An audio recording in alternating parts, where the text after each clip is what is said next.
আসসালামু আলাইকুম বন্ধুরা, আপনারা দেখছেন আজকে আমরা এসেছি সোভানিয়া হিফজুল কোরআন মাদ্রাসা পবিত্র জায়গা শরীফের ও বিদায়তের কণ্ঠ ও ভাবেই নিষেধে। এখানে কোরআন দাফন করা আছে। আমরা যাচ্ছি সামনের দিকে। এখানে ইট আছে, এখানে একটা গাছও আছে, আপনারা আসতে পারেন। এখানে অনেক একটা মাদ্রাসা, এখানে আমরা যাচ্ছি। সুদ নেওয়া ও দেওয়া ব্যক্তির প্রতি আল্লাহর ও রসুলের নাওয়াদ অভিশাপ।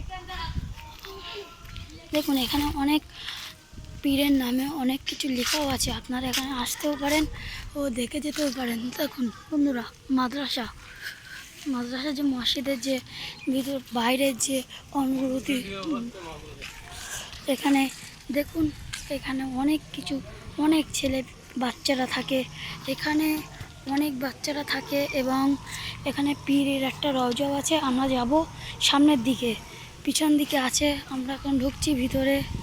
দেখুন বন্ধুরা, আজকে আমাদের এই ব্লগটিতে লাইক এবং সাবস্ক্রাইব করবেন। ওই যে সামনে ঢুকছি, এখানে একটা অজুখানাও আছে। আবার মসজিদের ভিতরে এসি, এই যে মাদ্রাসার বাচ্চাদের যেখানে থাকে সেই জায়গাটা, এই ঘর। দেখুন বন্ধুরা, এই যে দুতলা মসজিদ, এখানে মাদ্রাসাও আছে বন্ধুরা। এই যে সোভানিয়া হিফজুল কোরআন মাদ্রাসার যে একটি স্কুল আছে, সেই স্কুলটা ওই যে আপনারা দেখুন, এই যে স্কুল। আমরা এখন যাচ্ছি মরহুম পীরের রওজার দিকে, আপনারা সহযোগিতা করুন।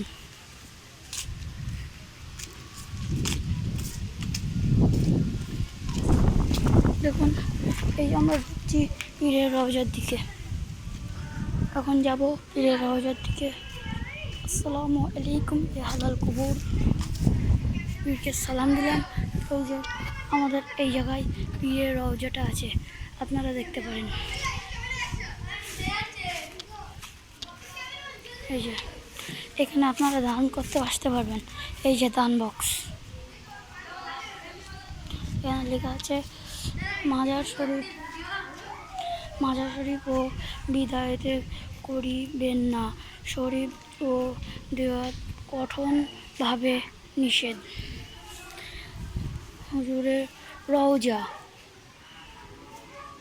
দেখুন বন্ধুরা, আজকে আমাদের এই ভিডিওটা এখানেই শেষ করলাম। এই যে মাদ্রাসা, যে বাচ্চাদের থাকার ঘর, সোভানিয়া হিফজুল কোরআন মাদ্রাসা, এই যে স্থপিত 2002 সালে তৈরি মরহুম পীর মুন্সি আবুর সুবহান ভিকু মিয়াও মৃত। দেখুন, শিবক রুম, মানে ছেলেদের জন্য এই রুমটা তৈরি করা হয়েছে। এখানে আপনারা আসতে পারেন এবং এই জায়গায় গোসলখানা, সবাই মাদ্রাসার বাচ্চারা এখানে গোসল করে। এটা একটা পুকুর।